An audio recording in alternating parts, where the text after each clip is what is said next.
Hello, I am And with Rena Whittaker today at the comeback seat. She is in the seat. How are you today, Rena? I'm great. How are you doing, Tanya? I'm good. Thank you so much for being a part of the show and sharing your journey, your story, which is very emotional. So I will try my best not to not to cry, but I thank you for coming on the show, and I'm honored that you are sharing your story here, and I'm excited to hear about it. But tell us a little bit about Rena. Oh my goodness. Well, I am joyfully married to a man. We have a blended family. I say that because I was twice divorced before I met this man and I swore I'd never be married again. Um, God truly brought him to me. We have six adult children and 13 grandchildren, a baker's dozen, as I say. And um, I have a passion for values driven work. I love building the idea of building cultures for women of empowerment and advancement without competition. So my company, I have my company, the side of building tribes for women is called Being Tribal, one word. And because I have a background in Chinook, I'm a Chinook Indian and Italian, I really wanted to understand what being in a tribe meant, especially today, especially in this country. Uh, I wanted to understand how gathering and building community and empowerment in belonging meant for women because I felt like we are standing on the shoulders of this mechanism of self judgment and judging others, this mean girl mentality that we see in housewives or whatever. So I was really driven to write the book, Being Tribal, Practicing Life in 1 Degree Shifts. That was published in 2019. I do a lot of keynote speaking, and I also build this mechanism of tribes for corporations. I do a lot of consulting for nonprofits. I spent 24 years raising money for healthcare foundations. And the whole tribe thing, the tribal thing, is really also an acronym for trust, respect, investment, belonging, accountability, and leadership, and how all those energies spiral together. I am a woman who has overcome a lot, as most human beings have overcome a lot. Mhm. And I really love who I am. And as I told you when we were chatting before we started recording, I'm 60 years old in April, and I just am I'm basking in the glory of what it means to be a woman. And as I've always cherished like elders in my family and listened deeply to them, I'm sitting in this place of, ooh, am I becoming an elder? It's fun to watch our family grow. It's fun to watch the tribes grow. It's fun to be part of something really glorious that's watching people change lives. I'm not changing lives. I get to be the guide. I have so many heroes in my life who are doing things for themselves. That is awesome, Rena. And we're going to dive into your comeback, a little bit of your Yeah. story that you Okay. talk about.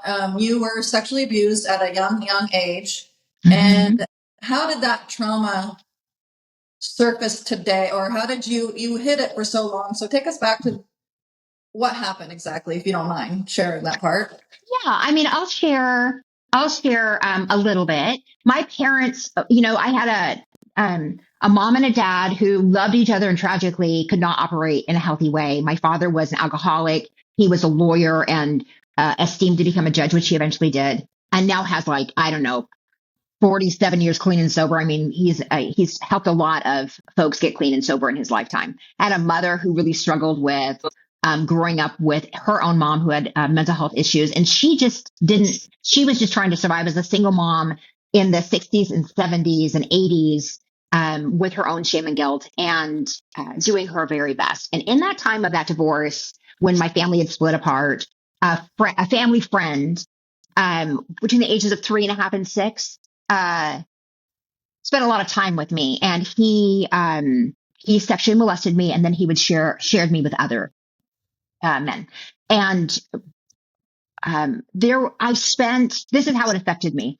My 0 to 18 years old, I really felt like I was. I knew I was. It was an emphatic knowing that I was filthy and dirty, that I caused this to happen, that I was so ugly and rotted out inside. That was my understanding of who I was. I Wow. learned to Yeah. lie before I ever learned to tell the truth. Oh, geez. Smile So, when I was sad. Yeah, just this, I'm worthless. And I actually was shocked when I made it to college that I hadn't ended my life. and you still were in this was hiding. This was a secret. Oh You're yeah. basically Yeah. facing every day as a different person Well, to put on. I fragmented my reality, right? We all Yes. do that. We all do that. We fragment our reality. We compartmentalize. And And yeah, go ahead. no, And you I just, you going to I, college still having this mhm, identity different, different, feeling dirty still. yeah, hiding and lying to myself. You know, I have to say that first of all, it's amazing that that I'm here. Mm-hmm. And there were so many times that God intervened in my life, or He had someone else intervene in my life and told me exactly what I needed to hear at that moment. Sure. Right.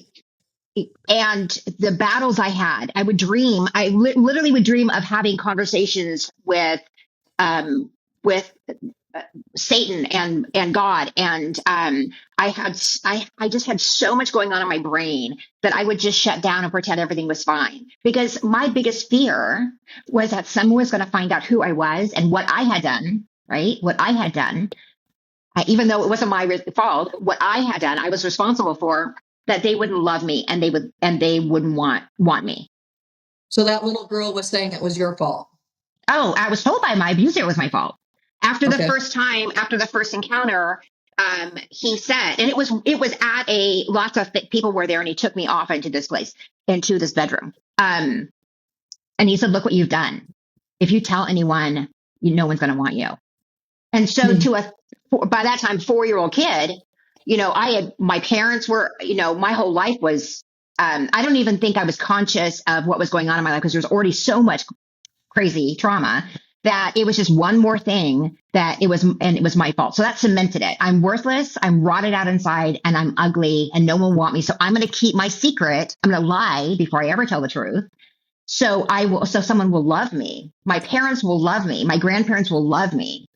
And so and I think so many human beings do this, right? They have their secrets, that they create a monster under their bed, or a story that they think is so unlovable that they lie about who they are, because that's what we teach ourselves, especially in this country, about how we mourn, how we weep, how we ask for help. We just lie to cover up who we are, not because we want to be deceitful, because we want to have love. So yeah, I learned to lie before I ever learned to tell the truth. And I went to college, and my mom bought me this cassette tape. She didn't know what to think of me, because And they had no idea. I hated myself so much. Yeah. Okay. And they didn't know anything. No, didn't know anything until I was in my 20s. And she went to this career track seminar. She was working for the city of Wilsonville here in town. And it was called Self-Esteem and Peak Performance by Jack Canfield. And it was a 6 cassette tape, both sides. And I listened to that series until the tapes shredded. I mean, I kept that series until I was in my 30s, and I listened to it. It taught me about becoming something different than what you thought you were. I thought in high school, I really got involved in my faith in a youth group. Like, God entered in someone when I was in 8th grade. My friend was Abby, and she brought me to a youth group. And I started to understand that I was part of something greater than myself, and that I could become, I think I felt like I could become clean, right? By starting to love myself differently. And yet I still have this ugly mass of darkness about, you're still rotted out inside. You're still rotted out inside. Yeah. So it was that equanimity of, I'm rotted out inside, and there's a possibility of goodness. And maybe God is the answer to that. I don't know. Yeah. You're probably like, Yeah. why did God let this happen? But then you're struggling with Satan, and then you're struggling with, how do I give this problem to God? And then you're coming back. I mean, was it just like a constant roller coaster Yeah. for you? It was a constant conversation in my head. And by that time, I'm trying to form some sort of a relationship with men, right? Which Mm-hmm. you can imagine wasn't that healthy. Yeah. And and also the persona, my subpersonality of, I have to be the good girl, Sure. because I don't want anyone to know that I'm not a good girl, that I'm a rotted girl. So Yeah.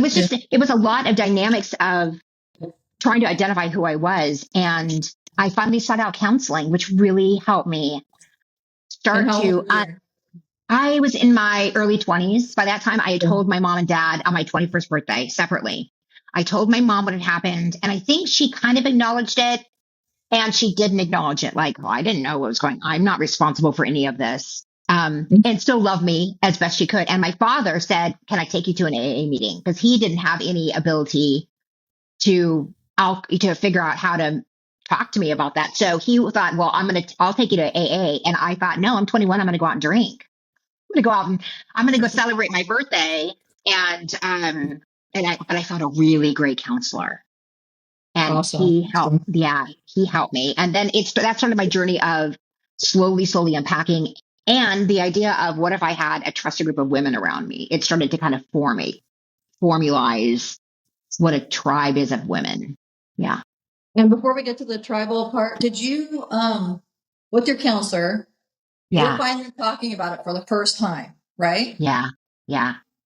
And what was that moment like when you told your counselor? And did you feel relief? Did you feel, what did you Um, feel? I was dating someone pretty seriously, my first husband. And the counselor had me write down my story. And when I rewrote what I had written down over weeks and weeks and weeks, it was a child's, sorry, my hair is bothering me. It was a child's language. Like the words I No. used were not the 20-year-old words. They were recounting how I felt. And it was very elementary in the words I used, my fear. And I felt so bad for her. Like, I felt so bad for her. You And felt bad she for was, your little younger self. yeah. And so as I was dating my soon to be my husband later on, I actually had him read some of my journal pages because I said, you need to know what you're getting yourself into. And So he then read them. Yeah. you told him basically, and Yeah. in words. Yeah. And I told him, and he read them. He was like, he didn't say you are disgusting or gross or rotted out. He didn't see the me I saw. He saw, um, he wanted to let me know that he loved me. And, everyone was telling me I needed to go to group therapy. And my counselor said, you're not going to go to group therapy because you don't need to continue to recite your story and victimize yourself over and over again. So I'm going to send you someone who can help you. And he referred me to another counselor who was a woman who gave me tools to use of how I could, because I was having terrible flashbacks. And the thought of getting married means the thought of having kids means, am I going to be an abuser? Like, what is that going to look like? So And so she gave me amazing tools to help with my flashbacks that were so anxiety, like it would immobilize me. And I just kept on seeking individuals who were professionals in the field. And I also started going back those tapes of self-esteem and peak performance. And what does it mean to actually envision myself as someone different? And what kind of tools did she give you in the toolbox? Just out of curiosity, Rena. Yeah. So here's one that's super, super powerful. She would ask me to close my eyes and imagine I was in a big theater, a big black theater with a big silver screen in front of me.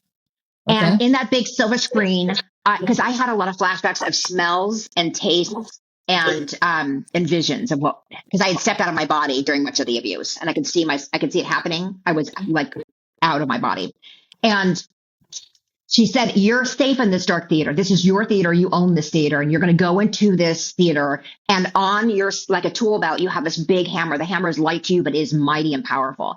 And every time a scene pops up or a smell, there was a cologne that used to trigger me, a smell that popped up or a taste or especially the visual thing. I want you to take this hammer and I want you to hurl it at the movie screen. I'm in this a theater by myself. It's dark. The movie screen is huge. I see the image. I take my hammer. I throw it. It goes whomp, whomp, whomp, at the screen and it hits the screen. The screen shatters down to dust. Okay. And what she was actually helping me do is remove those flashbacks out of my conscious mind. I stopped having flashbacks after like 6 months. I stopped smelling. I can't even remember the smells. I can't remember the taste. I can't. So that really helped me.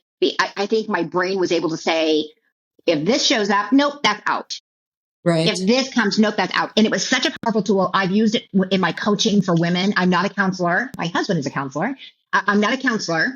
But that tool of me saying, I don't allow that in my line of sight anymore. And so that was one of the best tools I ever had. That besides journaling and writing and self-forgiveness. But that exercise, incredible. And then you went from seeing her. How many years did you see her for? I saw her for about a year and a half. I saw him for about a year and a half, and I saw her. Then I oversected, right? I was seeing him, and then I was seeing her. And it until the point where I think we were married, and then I got pregnant, and I got to the place where I was having such severe anxiety attacks, Tanya, that I would have to pull over to the side of the road Oh, yeah. because I would almost black out. And Okay. then I thought I was pregnant. I was like, oh my gosh, what am I going to do? What happens if I have a child in the car and I black out? So Yeah. she really helped me through. She accelerated some other therapy, which was very helpful. And then I thought I was pregnant, and I said, what happens if I become the abuser? Like, what Yeah. happens if I abuse my own children? So she worked through that with me. Okay. And I remember saying to her, what happens if I'm breastfeeding and I find it arousing? And she said, trust me, that's not going to happen. And now as a mother of all the, as a mom and a grandma, I'm like, yeah, okay, because it's painful. But it really helped me understand who I was, and what happened to me was part of my fabric. It wasn't who I was going forward. It's part of my story. It's who I am. Right. So it Right. was a lot of work in that. And there were things that did affect me after I had my son and then my daughter. I became hyper vigilant. So I would literally go through the grocery store with my son, and I would memorize what people were wearing, license plates who were behind me. I would look at someone in the grocery store with my little boy, and I would say 6'2", brown hair, green eyes, plaid shirt. In case someone tried to take my son, I knew who was around us. Like, I So became you hyper were afraid vigilant. of them stealing your babies. Yeah. So Yeah. then I became protecting them. So then I went to go see her for that. And and then I kind of I didn't, my husband and I both, we were married for till Laura was 3.5, and our marriage fell apart, and we didn't have the skills to take it. We didn't have the skills to rectify what was going on from both of our perspectives. And he's a really good guy, and he's married to a woman that he met at work, and they're wildly happy and wonderful. And he was getting married to her, and I started dating someone. I started seeing someone that I shouldn't have started dating. It was someone that actually went to the same college I went to. Met him online, and it wasn't a good. It was not a. It was. I married my dad. Okay. So Okay. he's And yeah, so toxic. he had lots of issues. I'm not going to go. Yeah, he has lots of Yeah. issues. Okay. He's happily married. I don't know where he lives, but I wish him well. And then I We'll was just single for close quite that some time. chapter. Yeah. And I dated, but I was single for a long time. And I dated here. I got serious. No. Got serious. No. I just really felt like, okay, so now we know part of Rena's story is she's terrible at relationships. Well, That's, did your counselor yeah. ever say? Did your counselor ever? Did you ever want to confront this human being that affected you so much as a child? Did you ever know where he went? Um, yeah, I actually saw him once. It was when I don't think I was pregnant yet, but I saw him. I was, I'm trying to think about how specific, because I won't ever name him. No, we don't I need his was name. in Oregon City. Yeah, no, I I won't already even. have a few names in my head, though. Yeah. Um, I was at the top of the elevator in Oregon City. Do you know the elevator in Oregon City? No. Okay. There's this cliff, and then it goes down to the main street, and people walk up and down and use this a municipal elevator. And I was up Mhm. on top of the elevator looking down, and I saw him down on Main Street. And I don't think I could easily see him, but it's like my eyes became telescopes. It was a strange, and then I had an anxiety attack. And I, I, I talked to my counselor, and the counselor was like, "What's important to you? Is it important for you to go back and confront that person? What's important to you?" And I said, "You know what? They're not worthy of me confronting them. They're not worthy of my time. That Good. person's not worthy of my time." And so he's like, "Okay, that's good, And right?" So also, you talk about anxiety attacks and panic attacks. We're also talking 20 plus years ago where it really wasn't a yeah. thing. And it was Oprah that came out on her show that said this is a thing. I'm assuming. Did you feel alone getting these attacks? Did you feel like you were No, Because whenever I no, had attacks, I always want to show up at the hospital going, okay, I'm having a heart attack. no, my sisters were amazing. Um, I never felt like I was weird with my anxiety attacks. Okay. I never felt like, I never felt that. I never felt like I was odd. I just knew that something was happening to me. And again, God always put the right people in my life. I love And that. so I was still hiding a lot of who I was. And I was so shameful still. I was shameful all the way to the point where I, um, I decided to tell my story, which was really a hard thing for me I wasn't going to tell my story. I basically wrote the outline of the book, and I alluded that I had a really hard childhood and I wasn't going to tell my story until a very wise person said, if you're not going to tell your story, don't write the book.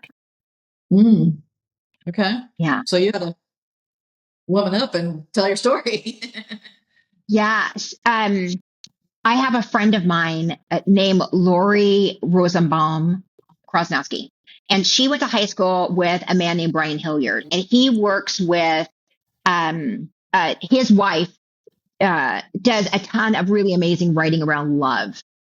Okay. And Lori said, you have to read my friend Rena's book. And Lori didn't know what had happened to me. Like no one knew. By that time, I was running healthcare foundations. I was raising money from people who had money, asking them to invest in the work we do. And I surely felt, I really knew if they knew who I was, I would not be successful. I'd lose my career. They would know that so I held that rotted out inside shameful Mm-hmm. thing, right? Yeah. Shameful persona. And so she sends kind of a manuscript to Brian. Brian calls her up and says, hey, I really want to meet Rena on Skype. I'm dating myself on Skype. So we go to, and who has Skype? Well, Lori's brother has Skype because he's an investment guy. So we go to his house and we're on camera with Brian. We're meeting with Brian, and Brian's like, hey, listen, if you are going to write there's something here with this being tribal thing, but if you are going to write this book, you have to tell your story. And I said, well, I'm not going to do that. And he said, well, then, Oh. he said, what? He said, can you tell me what happened? So my friend who's sitting next to me, I say, okay, fine. Between the ages of 3.5 and 6 years old, I was molested by a family friend and basically bartered or given to other men for pleasure. And we moved away. That's how it ended. And I don't think anyone needs to know that. So my friend is like, what? So Brian said, I'm going to ask you, Rena, to really think about this. And if you're willing to get emotionally naked in this book, I think you'll build trust with people who are reading it, because we've all walked through terrible things. What happened to you is terrible, and they need to see, because when I see you, Rena, I don't even know you, but I see you as this professional woman who's got her act together. And if they knew you came from that, then I think you should talk about the importance of why women in your life are so important in this tribe, because women made me feel safe. Yeah. And so I said, no, I'm not going to do it. Oh. Okay. Because I didn't want to tell my children. And it was before I married Oh. Brian. So I had John and Laura and Kayla, who was a daughter of my second husband. And I didn't want them to know, like, would they be ashamed of me? So I talk about this a lot when I do my keynotes for groups. I always ask, what 3 words would change your life? And my 3 words were buck ass naked. So I'm sitting around the dining room table. I've thought about this and I prayed about this. And I said, I'm writing they knew I was writing the book. And I said, but I'm going to tell you something, and I'm not asking permission, but I don't want you to be ashamed of me, and I don't want you to be embarrassed. And I'm holding hands with my son and daughter. My son is in college. He is this big guy. He's a big, strong guy. Still is to this day, now married and has 3 kids. And but he was this big, strong guy. And my daughter's in high school. And I'm holding their hands across this really big dining room table. And I said, I'm going to tell you a little bit of my story. And I don't want you ever to be embarrassed. But this person who I trust, who knows this business and knows about books, has said to me, if you want to change lives, which is my ultimate goal of changing lives, not getting famous or making money off the book or any of that. If you want to change lives, you're going to have to get emotionally naked. So I told them, not all the details. I told them high level what had happened to me. Yes. And I'm crying because I'm sitting with my babies and I'm Right. saying to my son and my daughter, all the pain of it, like Yeah. the embarrassment of it, even though I'm not giving them details, they can see it. And I'm choking up. I'm having a hard time talking about I was molested and no one knew, no one saw it. And I was, and he, he did things to me I can't speak of. And God kept me alive somehow through all of it. And he treated me to people. And there was this one time where one of the guys looked at him and said, "She's a little girl. What are you doing?" And I was like, "I'm not even good enough to be abused by this man. He doesn't even want me." Right. Oh I'm my God. not, it was all this, I'm not good enough. I'm not good enough. But I'm talking to them, but he's asking me to get emotionally naked. So I'm going to write my story. And I'm sorry if it makes you uncomfortable. My daughter starts sobbing. I'm crying. And my son we all have all of our hands together in this pile of hands. And my son said, "Mom, get buck ass naked. You're going to save someone's life." I love And that. that was the permission. Like I needed that kind of, it's okay, no matter what, we love you. Because at the beginning of life and the end of life, my kids are like my everything. Your world. Yeah, my world. That was And very brave too. I mean, they'll just talk about, bravery to sit there with your yeah, grown children and confess the stuff yeah, that had been weighing on yeah, you. yeah. And did you And tell your I son? said, Go ahead. Go ahead. no, sorry, go ahead. I wondered when you were talking to your kids if you had told them how you observed grocery stores, people around them, protecting them. No. Okay. They'll know today. No. Yeah, they didn't need to know that at that moment, certainly. Okay. You were They just knew that taking as they got them. older and had kids. But yeah, I just wanted them to know that I didn't need to prove that I was protecting them. I just wanted them to know I wasn't asking permission, but to prepare for that. And they were so lovely. And I had a group of women that helped me write the book. I had a tribe of women that helped me kind of put the book together. I had a group of women that helped me edit the book. And then I started building tribes of women where I would give them instructions on what it meant to be a tribe and the rules of engagement, so to speak. And I published my book. And Yay. uh, I'm really grateful for it's been successful, and I'm really grateful for the book. And now I'm working on my second book. And I'm working on a business book and my second book, which is kind of the second edition, because I've learned so much coaching women since that was published through COVID, over Zoom, in person. I've learned so much about how we function as human beings and as women, the roles we have, and how we have trauma that runs through, the bloodlines of women from our great, great, great grandmothers. And it was reminded to me last year when I was holding my first child, her son. And I said, "I feel like he's mine." And she said, "Well, Mom, when you gave birth to me, the egg that he came from was already in me. So he was already in you." Oh, And that's it just awesome. is amazing how the women carry this bloodline. And with that comes the energy, the trauma, the gifts, all of it. And so how do we alchemize that? How do we work through that? And I love that. I think women are such amazing creatures. Now, I love men. I'm married to a man. I love my husband. I love my son. I love all the men in my life. There's something uniquely beautiful that women don't own about themselves. Right. And you own it when you're in a group of women. So you're out of this negative thought factory of I'm not good enough, too tall, too short, too thick, too wide. Too thin, all those things that we tell about ourselves based on what we consume, read, listen, and watch. And when we gather together and we remind each other of this ability for empowerment and advancement without competition, and how we can lift each other up and change the energy of who we are, and be reminded of how we're divinely created with amazing gifts to serve out into this world. That's why I get super excited about it, because we all have overcome terrible things, all of us, every single one of us. And we can't look at someone else's life and say, "Oh, she had it worse than I did." Sure. That's our story, right? Yeah. So getting rid of the analysis or comparison and focusing on what our path of greatness is. Now, how did you find your first tribe of women to help you and come together to write this book? I cultivated them. Okay. I knew I was going to write this book, and I went around, I literally let the Holy Spirit, like God, like choose them for me. So it was really interesting. I didn't even know I was doing that. I just thought I knew this woman, Kim Rosenberg, who I just felt like she was my sister. And from that led me to Simone Brooks. And that led me to just people in different parts, Siri Montessori and Christina Yen and Vicki Gwynn, all these women from all these different cultures. It wasn't that I looked at someone and said, does she look like someone I can trust? I just felt like led to them. Like, oh, would you come over would you join me as I write this book? Would you be my first intentional tribe? And it was like magic.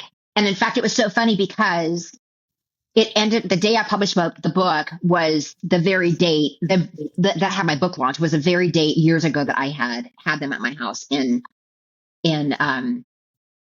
Washougal, Washington, and then they came to my house in Oregon City, and we had this book launch, and I was just so grateful for these women who so many times I would have stopped and they were like, no, keep going. Or what about this? Or what about that? Or one of the gals, I think it was Vicki Gwynn or Simone Brooks said, what about practice? What about being tribal, practicing life in 1 degree shifts or something like that? So, and I will tell you that I had so many people say, don't use being tribal. I mean, don't use tribe in there. Maybe it's being a tribe or tribe, not being tribal. And I was like, I'm telling you, I had a meditation. That's what I heard in the meditation, and I'm going to use it. I don't care what anyone else says because I know that's what I'm supposed to be doing. I love that because I get critiqued all the time on this, and this is what I'm going to do. I'm going to leave the TV if you don't like the TV. But I like how you got with being tribal. And when you talk about 1 degree shift, can you tell the listeners what you mean by that? Yeah, absolutely. When I do strategic planning, I always think about where I want to get to and then walk it back. But in life, this is what we hear: lose 20 pounds in 2 weeks. We hear instant gratification. I'm in the drive-thru and I want my burger, and oh my gosh, it's taking me 3 minutes to get my burger. It's instant gratification. We disregard the amazingness of our mind, body, and spirit. We disregard how we're divinely created and how things codify in our life. And when we have all these habits that are really neurons wiring together and firing together in our brain, it creates this pattern, right? And it takes about 50 times for you to set a pattern or a habit. But if you want to change that pattern or habit, it takes 500 times to reroute that neuron that wires together and fires together in our brain. So 1 degree shifts is about slowly and surely, like the lantern on the next step, understanding what's one thing I can do right now, this 1 degree shift I can make that I can practice just doing that 1 degree shift until I feel like that's a habit. It's normal. It's something I can do. 1 degree shifts is slow and steady shifts that result in automatic changes. I should be doing it this way for your camera. We force change in such an unhealthy way in our life. And 1 degree shifts is how we actually codify and reroute our behavior. So we are able to change our lives with intention, almost like precision altering. And you can't have consistency. You can't have sustainability without going at a slower pace and giving yourself grace as you move through that 1 degree shift. That's beautifully put, Rena. Thank you. I am excited to get your book. I will be getting your book. I know Tanya's almost done with the book, my good friend that knows you, and she's talks raves about it. But lastly, if you can tell someone today, a listener, who is struggling with a story of sexual abuse and hiding, what would you tell them? You gave them a lot of tools today. You gave them, you went above and beyond to help us understand everything. But if you could tell them one more thing that gets them started, what would you tell them? I would say, oh my goodness, my beautiful human being, you are not alone. You are not alone. And there's so many people here to help you. Whether you call a 1-800 number, will you tell someone for the first time what happened, whether you reach out to a trusted friend, whether you seek counseling, whatever it is, you're not alone. It's not your fault. Even if you think it is, it's not your fault. I hear that a lot from rape victims, that it was their fault. They were in that place, and that no, like, let go of it.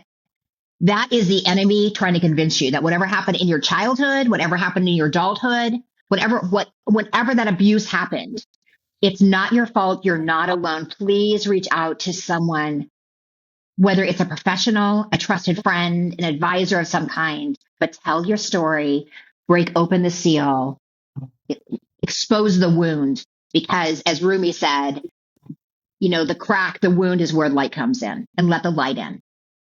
Pray about it, but talk to someone, let them know. And believe me, you are not alone, and you are loved. You are divinely created for this world. You're divinely created to tell your story and to help others.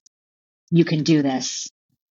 Trust me, you can do this. And I'm here. Rena at beingtribal.com, I'm here. You can find me anywhere. I'm all over social media. You're not alone. It's going to be okay. You can get through this because you're not alone. Rena, I'm going to put your information with the podcast and have that so people can find you. And also, I will put if it's all right, your book cover and what it looks like so people can go. Yeah. And is it on Amazon too? Not that I'm promoting Amazon. It's on Amazon. Yeah, it's on Amazon. Yeah, the book it's under Being Tribal one word, or you can just Google, you can just search for Rena Whittaker and it'll come up with 2 T's. I painted the cover of that book. I'm not an artist, but the art I wanted to use wasn't available. So one weekend I decided how do you paint women in a circle with light? How do you paint? And I just did it. So I'm just telling you, there are 4 Being Tribal truths. One is you must show up in love and love yourself. You have to empty yourself of all the crap and be connected to this sacred love so you can serve others. So show up in love, fill yourself up with love. We need each other. We need to be surrounded, but we have to have a tribe. We cannot isolate ourselves anymore because we get stuck here and we get stuck with all the noise, which is trying to divide us, by the way, all the news media, right? Find common ground, because if you do those things, everything is possible in life. Anything is possible. I've seen miracles happen. I have seen people shift their lives completely. I have so many stories. I am so grateful. I'm not some kind of magical person. I am just a guide, and I am honored to witness everyone as their own hero. And I'll tell you what, I couldn't have done this without Jesus Christ. I could not have done it without God and the Holy Spirit wrapping around me. I could not have made it through. I would not be here today. That is awesome, Rena. Thank you so much for sharing your story. And I am looking at a miracle story in front of me, and I appreciate your vulnerability to come on the show and to speak about it. I know you're a keynote speaker, and you're an amazing human being. I think you're very brave, and I am honored to have you on the show. And I feel like we did a little meditation session when you were talking. And again, I'm going to put the information with with your book. And I am an artist, and I love your book cover. My first degree was Thank you, Tanya. Thank you. Yes, thank you for having me on. It's been a pleasure. Thank you, Rena. Let me turn it off here, and then we'll talk. Disclaimer: this conversation is shared for educational and inspirational purposes only. The views expressed reflect personal experiences and opinions and are not intended to be medical, mental, health, legal, or professional advice. If you are struggling or in need of support, please seek help from a qualified professional or a trusted resource.